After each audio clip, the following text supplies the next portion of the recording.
میرا خیال ہے کہ صرف ایک خاندان نہیں بلکہ کئی خاندان جنہوں نے ملک کو برباد کیا ہے اور وہ ہمیشہ میچ فکسنگ کر کے اسپاٹ فکسنگ کر کے اپنے اسپاٹ فکسر لے آتے ہیں اور فیلڈ میں اور مختلف جگہوں پہ ان کو لے آتے ہیں. ان سب کا ایک اکاؤنٹیبلٹی ہونی چاہیے اور پبلک اکاؤنٹیبلٹی ہو.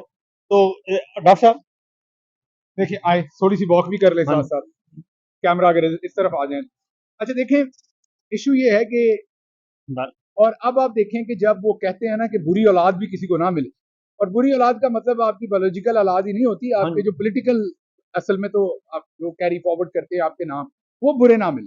اب اس کی مثالیں پاکستان میں موجود ہیں, اس انٹینسٹی سے نہیں ہیں لیکن پاکستان میں موجود ہیں. فار ایگزامپل جب ہم بڑے ہو رہے تھے تو پاکستان کے اندر پنجاب کے اندر گاؤں میں بھٹو صاحب کا ٹھیک ٹھاک ووٹ بینک موجود تھا. مطلب بہت سارے ایسے لوگ تھے جو ایون امیدواران کو پتا تھا کہ ان سے جا کے ووٹ مانگنے کا کوئی فائدہ نہیں, انہوں نے ہر صورت ووٹ بھٹو صاحب کو دینا. آپ دیکھیں کہ پھر زرداری صاحب آئے اور بے نظیر شہید, ان کی بھی کچھ غلط پالیسیاں, اور سونے پہ سہاگا پھر زرداری صاحب آئے اور انہوں نے جو پیپلز پارٹی کے ساتھ کیا, پیپلز پارٹی کا نام و نشان تقریباً چند فیوڈلز جو الیکٹیبلز کہہ لیں, فیوڈلز کہہ لیں, وہ جو بڑے جاگیردار ہیں, ان کے علاوہ آپ اگر دیکھیں تو پنجاب پورے میں سے نیست و نابود ہو گیا, کیونکہ ان کے پاس کوئی حکومت نہیں تھی اس طرح سے پنجاب میں, اور اس طرح کے حالات نہیں بنے. کچھ پاکستانیوں کا ٹالرنس لیول زیادہ ہے, ہمارے ہسٹری کیونکہ نہ نہیں, اس پتہ ہے کے نا. بعد انہوں نے خود بھی سرنڈر کیا نا, انہوں نے خود یہ 18ویں ترمیم میں انہوں نے یہ تقسیم کر لیا. میثاق جمہوریت کیا ہے؟ میثاق جمہوریت یہ تھی کہ ہم ایک ایک سلطنت سنبھالتے ہیں, صوبائی سلطنت جسے کہتے ہیں. تو پیپلز پارٹی نے سندھ سنبھالا اور نون نے پنجاب سنبھالا, شریف خاندان نے, بلکہ نون نے بھی شریف خاندان نے, خلاف اکٹھے ہیں اور ہم فوج کے خلاف اکٹھے ہیں. یہ میثاق جمہوریت تھا. اور اس کے بعد پیپلز پارٹی نے اپنے فوج نے ان دونوں کو سنبھال لیا, فوج پھر ملٹری لیڈرشپ نے ان دونوں کو سنبھال لیا. اور ایک اور چیز جی, بات ملٹری تک چلی گئی ہے, تو یہ بتائیں کہ حسینہ واجد نے آرمی چیف لگایا, اپنا عزیز داماد 23 جون کو ان کے خاندان کا داماد ان کی کزن کے ساتھ شادی ہوئی. ہاں جی, تو انہوں نے اپنا رشتہ دار لگایا اور اس رشتہ دار نے بھی نہیں بچا سکا اور وزن نہیں اٹھا سکا. تو اس نے دیکھیں اس رشتہ دار کے ساتھ جو ان کا طے ہوا تھا نا, حسینہ نے ایک تو اپنا رشتہ دار آرمی چیف لگایا, اس کے ساتھ ساتھ شیخ حسینہ نے آرمی کو بہت نوازا پچھلے سارے ٹائم میں, کیونکہ وہ جو مودی کرنے کی کوشش کر رہا ہے ہندوستان میں, یہ اس کا اگلا ورژن تھا اور اس کے پیچھے مودی تھا پوری طرح سے. تو وہاں پر اس نے ایک گنڈا قسم کی اپنی جماعت بھی بنائی, مخالفین کو 20,000 لوگ اندر ڈال دیے, پھانسیاں, اور بہت سارے لوگ قتل بھی کروا دیے باہر اپنی پارٹی کے لوگوں. تو ہر گنڈا بدماش جو تھا اس کو اس نے ٹکٹ دے کے اپنا ایم پی ایم این اے بنوا لیا, تو ان سارے ممبر پارلیمنٹ بنوا لیا. اس سارے حالات کے اندر آرمی نے اس کے ساتھ جو جب اس نے اپنا رشتہ دار لگایا تو ایک جو سائلنٹ انڈرسٹینڈنگ تھی وہ یہ تھی کہ ہم منہ اس طرف رکھیں گے. اب جو ظلم بھی اپنے لوگوں کے اوپر کر رہی ہیں, اسی لیے اگر غور کریں تو پورا خونی ہفتہ تھا پاکستان میں. اکثر لوگ کہتے ہیں کہ جی پاکستان میں یہ سب کچھ کب بدلے گا, تو اس کا جواب ہے 440. اتنے بندے جو ہیں ان کو جان دینی پڑتی ہے. مجھے اچھی طرح یاد ہے کہ 77 کی موومنٹ جی ہم نے دیکھی اپنی آنکھوں سے اس وقت اسکول لیول میں. تو 77 کی موومنٹ مارچ میں الیکشن ہوا تھا, فروری مارچ میں, ٹھیک ہے, اور جولائی تک یہ چلا. تو یہ ہمارے بہاول نگر چھوٹا سا شہر ہے, وہاں پہ بھی روزانہ جلوس نکلتا تھا, روزانہ 100 لوگ ہوتے تھے, 200 ہوتے تھے, 300 ہوتے تھے, 400. پھر وہاں پہ ایک گولی چلی اور اس میں ہمیں اچھی طرح یاد ہے کہ ہماری ہی گلی کا ایک نوجوان میٹرک ایف اے کا اسٹوڈنٹ تھا, سلمان, وہ شہید ہو گیا. اس کے بعد کرفیو لگا بہاول نگر جیسے شہر میں, اس کے بعد آگے لگا چھوٹا سا شہر, اس کے بعد بہاول نگر میں کرفیو لگا اور 2 دن کرفیو رہا. وہ ایک ٹرننگ پوائنٹ تھا, اور اس کے بعد پھر یہ موومنٹ جو ہے وہ پہنچ گئی, اور یہاں تک کہ پھر مسجدوں تک پہنچی, اور مسجدوں کے سامنے, مسجدوں کے باہر نمازی جو تھے وہ نماز کے بعد وہ گرفتاریاں دیتے تھے. یہ یہاں تک, اس کے بغیر تو موومنٹ کامیاب نہیں ہو سکتی. تو جو اکثر لوگ ہم سے پوچھتے ہیں نا کہ یہ پاکستان میں کب ہوگا, کیسے ہوگا, تو دیکھیے اب اگر غور کریں تو جو خالدہ ضیاء ہے وہ جیل میں ہے, پارٹی اس کی توڑ دی, اب چھٹ گئی ہے. نہیں ابھی تو چھٹی نا, لیکن میں بات کر رہا ہوں جب یہ سب کچھ ہو رہا, جب یہ سب کچھ ہو رہا تھا حسینہ کے خلاف, وہ جیل میں ہے, پارٹی ٹوٹی ہوئی ہے, کوئی پیچھے نام لیوا نہیں ہے. शेख हसीना इतनी कॉन्फिडेंट है और हम भी बाहर से बैठे यही देख रहे हैं कि उसको कोई टच नहीं कर सकता. हिंदुस्तान पीछे, अमेरिका बहादुर पीछे, अब तो पाकिस्तान भी पीछे था उसके, कई साफिर पीछे थे, पाकिस्तान भी पीछे था उसके, कि मतलब कि उसको सपोर्ट कर रहा था. वो शहबाज शरीफ को मुबारकबाद दे रही है, ये उधर दे रहे हैं. तो इन तमाम चीजों के अंदर अगर आप गौर करें, स्टूडेंट्स उठ के खड़े होते, मतलब पब्लिक. तो ये अभी भी लोग पूछते हैं, क्रिटिसाइज भी करते हैं, पीटीआई की लीडरशिप बुरी है अच्छी है. देखें, पीटीआई की जो बाहर लीडरशिप है वो इमरान खान तो हो नहीं सकती, उनमें कमियां कोताहियां हैं, परफॉर्मेंस के भी वो प्रॉब्लम्स है. लेकिन ये तब्दीली तब नहीं आनी जब पीटीआई की लीडरशिप ने कुछ करना है. तब्दीली तब आनी है जब अवाम ने फैसला करना है कि हमने निकलना है. और लीडर उनका जेल में है, लीडर ने अपनी जिम्मेदारी पूरी कर दी. अब लीडर में ये नहीं होता कि बाहर निकल के आगे आगे भागना है और आपने पीछे भागना है. खालदा जिया 6.5 साल से खालदा जिया अंदर थी, 2018 से वो बंद थी. हाँ जी. और तकरीबन हसीना वाजिद और उनके साथ जो उनकी इस्टेब्लिशमेंट के लोग थे वो यही समझ रहे थे कि हम हर चीज़ अचीव कर रहे हैं, और पहले 5 साल किए, फिर अगले 5 साल, फिर अगले 5 साल.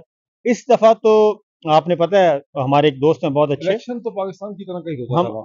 हमारे एक बहुत अच्छे दोस्त हैं, उन्होंने तो यहाँ तक लिख दिया था 7 फरवरी को कॉलम सोहेल वड़ाई साहब ने कि बांग्लादेश का जो मॉडल है वही यहाँ फैसला हो चुका है. तो वो जो बांग्लादेश का मॉडल था कि जी हसीना वाजिद को सपोर्ट करेगी इस्टेब्लिशमेंट और हम पीछे रहेंगे, आपने जो करना है वो करें, तो वो मॉडल जो है बांग्लादेश वाला, वो 7 महीनों में दफन हो गया खलीज बंगाल में. और अब 1 महीना बाकी है पाकिस्तान में 7 महीने होने में. तो आप क्या ख्याल करते हैं कि अगले महीने में हो जाएगा कुछ? अगले महीने का तो मुझे नहीं पता साबिर, लेकिन होना पाकिस्तान में भी यही है जो बांग्लादेश में हुआ है. और हो सकता है कि पाकिस्तान में ये बांग्लादेश से ज़्यादा खतरनाक हो. होना यही है कुछ. पाकिस्तान की आबादी तकरीबन 25 करोड़ है, गुर्बत है बेइंतहा, इकोनॉमिक मॉडल फेल हो गया हुआ है. यही 3 4 5 बड़े खानदान, फिर इनके आगे माली मवाली जो है सारे. अब आप देख लें, ये शरीफ जरदारी रजीम जो है, साथ उसके जनरल आसिम साहब हैं. एक बहुत बड़ा जुल्म ये हुआ पाकिस्तान की फौज के साथ कि पाकिस्तान की फौज को इन खानदानों ने कंट्रोल कर लिया. ये पहली दफा हुआ है, लोग इसको भी समझ नहीं पा रहे. अभी फौज की अपनी एक इंफरादियत भी थी. अभी फौज को, मैं इस पे जरा कहूँगा, अभी फौज को खानदानों ने कंट्रोल नहीं कर सकते. जनरलों को तो कर लिया. हाँ, कुछ लोग इंडिविजुअल्स हो सकते हैं, इंडिविजुअल्स हो. देखें, हसीना वाजिद भी यही समझ रही थी, हसीना वाजिद की भी यही गलती थी. यहीं पे, हाँ, यहीं में मरी है कि जी हमने कंट्रोल कर लिया. जनरल लगाया. और अगर आपको याद हो, जूनियर ऑफिसर्स हैं, कैप्टन एंड लेफ्टिनेंट वाला, जिसमें उन्होंने वार्न किया था कि हाँ, बांग्लादेश की फौज और सिपाही जो है ना, फौजी अफसर जो है, वो अपने लोगों पे गोली नहीं चलाएंगे. ये 77 में भी हुआ था, पता? 77 में पाकिस्तान में 77 में हुआ था. क्योंकि पाकिस्तान के लोग ये देखते हैं. एक मैं बात वाज़ेह कर दूं, देखें, अवाम ने फैसला करना है, अवाम किस दिन निकलती है. हम क्योंकि पॉलिटिकल लोग हैं या आप जर्नलिस्ट हैं, तो हमारा काम पॉलिटिकल बंदे का मूवमेंट करना, आपका काम ट्रुथ रिपोर्ट करना. आपने कोई छुरी लेके बाहर नहीं निकलना या गंडासा. आपने तो आइन कानून के अंदर. अक्सर लोग कहते हैं, ये गिल साहब आप अपने वीलॉग में कहते हैं कि आइन के अंदर रहें. ओ भाई, मैं ये तो नहीं वीलॉग में बैठ के कह सकता कि आइन से बाहर चले जाएं और शिद्दत पसंदी करें. बिल्कुल नहीं. ताकि बाद में जो वहां बैठे हुए हैं वो यहाँ आगे मेरे पे नया केस कर दें, ये देखें जी ये यहाँ पर लॉलेसनेस फैलाना चाहते. तो कहने की बात ये तो अवाम ने फैसला करना है कि कब उनके सब्र का पैमाना लबरेज होगी. उस कौम की हालत नहीं बदलती जो कौम अपनी हालत खुद नहीं बदलती. ये आपको पता है कि प्रूवन फैक्ट है पूरी दुनिया में. कुरान मजीद में आयत है. हाँ जी, ये तो प्रूवन फैक्ट है और आयत भी है, क्योंकि आयत सच पर है और वो दुनिया में बार बार ये सच साबित भी हुई.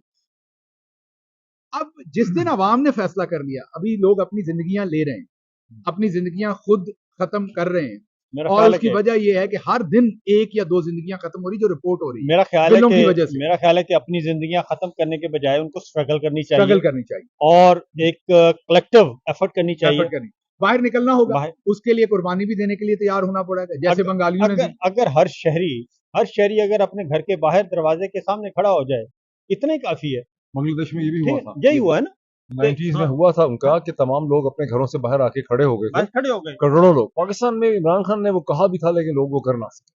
लोग, मेरा ख्याल है कि खौफ एक तो था, लेकिन एक हमारे में खौफ है वही. उसके अलावा एक और बात भी. अब देखिए, जब ब्रिटिश सरकार यहाँ थी तो उस वक्त भी जो मुस्लिम लीग बनी, उस वक्त ये नवाज शरीफ मुस्लिम लीग नहीं, जो मुस्लिम लीग असल मुस्लिम लीग बनी, वो ढाका में सारा उसका काम हुआ. ज्यादा लोग वहां पर थे. पूरी मूवमेंट जो है वो ईस्ट पाकिस्तान ने ही चलाई, हमने तो, हमारे तो इधर फ्यूडल से, और इन्होंने आखिर पर चढ़ती हुई बस पर, जैसे मैं बहुत सारे लोगों को कहता हूँ कि कल को जब हुकूमत आनी है तो मैं अपने आप को, अगर इमरान खान साहब इंशाल्लाह बनेंगे प्राइम मिनिस्टर, तो मैं अपने आप को एक दफा फिर अपोजिशन में देखता हूँ, मेरा मुश्किल वक्त फिर शुरू होना है तब। और वो क्यों? क्योंकि मैंने उस टाइम फिर बोलना शुरू करना है फ्यूडल्स के खिलाफ, बड़े बड़े जागीरदारों के खिलाफ, जिन्होंने पीटीआई पर कब्जा करने की कोशिश करनी है, जिन्होंने इक्तदार पर उस टाइम कब्जा करने की कोशिश करनी। तो जो हमारी साइड के थे ना, इन्होंने तो वो पकी पकाई खीर के ऊपर पाकिस्तान जब बनने लगा तो कब्जा किया खानदान, और बाद में फिर दिया नहीं। और पीटीआई ने हैसियत मजमूई मेरे भी पाबंदी लगानी है और डॉक्टर मोइन की भी पाबंदी लगानी है। इमरान खान आपके साथ होगा, लेकिन बाकी जो ये टब्बर होंगे ना, जिन्होंने वो पकी पकाई खीर खानी है, उनके लिए हम पर्सोना नॉन ग्रांटा होंगे और हमारे खिलाफ साजिशें करेंगे। इस वक्त भी हालत ये है कि जो कुछ हो रहा है पाकिस्तान में, पीटीआई के जो लीडर्स वहां बैठे हैं, सिर्फ एक अली मोहम्मद खान साहब ने एक दिन जिक्र किया था कि जर्नलिस्टों के साथ ये हो रहा है, मीडिया के साथ ये हो रहा है। हालांकि ये मुराद सईद किया करता मुराद था। सईद किया, हालांकि अपोजिशन का ये एक तयशुदा असूल है कि वो इन चीजों को मैं आपको, आप ये बात कर, आप सुनिएगा जरा, आप तो अपना गिला करते हैं, और कपड़ा पेट से उठाएं तो नंगा होता है। मेरा भाई कोई 55, 56, 57 दिन तकरीबन गायब रहा, आपको पता है, अगवा रहा, कोई हमसे राब्ता नहीं। चलें, वो तो जो एक है वो करना पड़ना, सबके साथ ही हम, कोई अनोखी कुर्बानी नहीं है मेरी, और भी कुर्बानी दे रहे हैं लोग। इन 57 दिनों में गौहर साहब ने कभी मुझे एक टेक्स्ट मैसेज नहीं किया कि गिल साहब आपके साथ खड़े हैं, हम, मैं खड़ा हूं, कोई आपको लीगल सपोर्ट चाहिए, टूटे मुंह से। उमर अयूब साहब ने कभी मुझे एक जिंदगी में टेक्स्ट मैसेज नहीं, हालांकि मेरी दोस्ती है उनसे, और जब मैं चीफ ऑफ स्टाफ था, हेल्म ऑफ अफेयर पे था, तो ये वो तमाम दोस्त थे जिनको मैं बड़ा एहतराम देता था, और जिनको मैं, कोई स्टेटमेंट दी लोगों ने?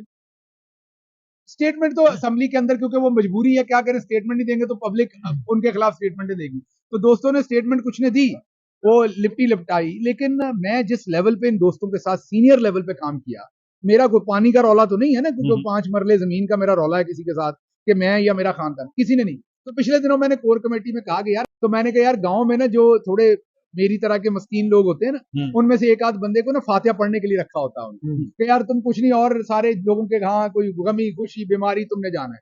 तो मैंने कहा, गौर साहब से मैंने रिक्वेस्ट की, मैंने कहा जनाब आप चले, और तो कोई काम नहीं मेरे लिए या पार्टी के लिए उस तरह से, आप या मैं भी नहीं कर सका इमरान खान के लिए, सिर्फ गौर साहब की क्या बात, हम सारे ही नहीं कर सके। चलें, इमरान खान को हम सब ने ही, वो तो मायूस नहीं होंगे, लेकिन हम वो परफॉर्म नहीं कर सके जो हमें करना चाहिए था इमरान। तो मैंने कहा आप कम से कम लोगों के साथ राब्ता ही कर लें, उससे कोई ग्लूकोज का टीका नहीं लग जाना, लेकिन पता लगता है कि यार लोग एक दूसरे का एहसास। तो आप अपनी स्टेटमेंट की बात कर रहे हैं, नहीं सुने, मैं पाकिस्तान के अंदर की बात बता रहा हूँ। तुम शहरे मोहब्बत कहते हो, हम जान बचा कर पाकिस्तान में इस वक्त सूरत हाल ये है डॉक्टर साहब, लेकिन बतौर अपोजिशन जमात अभी तक मुझे नहीं समझ आई कि हमारी जो इनकी पाकिस्तान तहरीक इंसाफ है, वो अपोजिशन किस चीज़ की है कि वो इस बारे में बात, कोई तहरीक इल्तवा, कोई इस तरह का, अगर ये काम हुआ होता मुस्लिम लीग नवाज के दौर में, पीपल्स पार्टी के दौर में, और वो अपोजिशन में होते, तो उन्होंने वो उद्यम मचाना था, और उन्होंने कहना था कि ये एक अजाब आ गया है और ये सब कुछ तबाह हो गया। तो ये पाकिस्तान तहरीक इंसाफ वाले कब ख्याल करेंगे कि वो अपोजिशन में हैं और उन्होंने सॉल्व भी करना है? बताएं जी डॉक्टर साहब, मैं तो जवाब देता ही हूँ, लेकिन आप बताएं। मेरा ख्याल है कि तहरीक इंसाफ की जो मौजूदा लीडरशिप है वो बहुत कमज़ोर भी है और कॉम्प्रोमाइज़ भी है। शायद हालात भी इनके बड़े अजीब व गरीब हैं, और 9 मई का जो वाक़या क्रिएट किया पाकिस्तान के जनरल साहिबान ने और शरीफ खानदान ने मिलकर, उसके बाद ये लोग बहुत ज़्यादा घबरा गए हैं, डर गए। शायद किसी और सियासी जमात के साथ इस तरह से हुआ भी नहीं 9 मई के बाद, वो हुआ भी नहीं इस पूरी जनरेशन के साथ पाकिस्तान में। 1977 के बाद पाकिस्तानी किसी नहीं सर, 77 में भी ये नहीं हुआ था, मैं आपको बताऊं, 77 में भी ज़ियाउल हक साहब ने ये काम नहीं किया था। उन्होंने पीपल्स पार्टी के लोगों को उठाया जरूर, लेकिन किसी का घर ये नहीं है, कम लोगों को उठाया। हाँ कम, मैं कहता हूं उसमें देखें कि पाकिस्तानी अखबारात और मीडिया के, खुद इवन पीटीआई की टीम, किसी ने आज तक कोई एक लिस्ट इशू नहीं की। हर दफ़ा पीएमएलएन के लोग ख्वाजा आसिफ साहब या शहबाज शरीफ खड़े होकर कह देते हैं کہ جی ہمارے لوگوں کو اٹھایا تھا تو رانا ثناء اللہ صاحب زمین پہ سوتے رہے.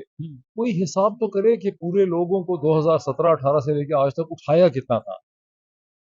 میرے تو خیال ہے کہ 2 درجن بھی لوگ ایسے نہیں ہیں پی ایم ایل این کے. نہیں ہے آپ اس میں مریم نواز کچھ عرصہ سر. رہی. ایک اٹھایا جانا ہوتا ہے, ایک ہوتا ہے آپ 24 گھنٹے کے اندر اندر عدالت میں پیش کرتے ہیں. یہ جو اٹھایا جانا ہے نا, یہ صرف اس وقت ہو رہا ہے. جرنلسٹوں کو اٹھا لیا گیا, صحافیوں کو, پولیٹیشینز کو, ان کے رشتہ داروں کو. کس دور میں ہوا ہے جی؟ جاتی عمرہ میں کون, کہہ رہا ہوں کہ 10 سے 15 کس ہزار لوگوں ایم کو این اے کس وزیر کے گھر ریحانہ امتیاز ڈار والا سلوک ہوا ہے؟ نہیں ہوا. ٹھیک ہے نا, عالیہ حمزہ والا ہوا ہے, یہ آپ کے صداقت عباسی والا ہوا ہے, علی نواز اوان والا علی ہوا نواز ہے. امان کے ساتھ ٹھیک ہے بہت نا, برا. یہ کس کس کے ساتھ ہوا؟ پاکستان کی میں تو کہتا ہوں خیر مطلب جب ہمارے یہاں جو نیریٹو ہے اس کو بنایا انگریزی اخبارات نے, ڈان ٹریبیون نے, خاص کر کے ڈان سے مجھے بڑا شکوہ ہے کہ وہ پاکستان کا ایک ریسپیکٹیبل اخبار تھا. یہ لوگ اس کو اس طرح سے پریزنٹ کرتے ہیں کہ جو کچھ گزشتہ 2.25 برس میں ہوا ہے, اور خاص کر کے پچھلے 1 برس میں جو ہوا ہے 9 مئی کے بعد, ایز اف کہ پاکستان میں یہ ہوتا رہا ہے. میں as a can student of history میرا تو یہ خیال ہے کہ پاکستان میں یہ کبھی بھی نہیں ہوا. یہ دنیا میں بڑے کم حصوں میں, لاطینی امریکہ میں شاید اس قسم کی چیزیں ہوئی ہوں, اتنے بڑے پیمانے پہ چلی کے اندر یا کسی اور جگہ پہ. یہ اس طرح کی چیزیں جو کی ہیں انہوں نے, شریف خاندان نے اور عاصم منیر نے مل کے, ایسی چیزیں نہیں ہوئی پاکستان میں.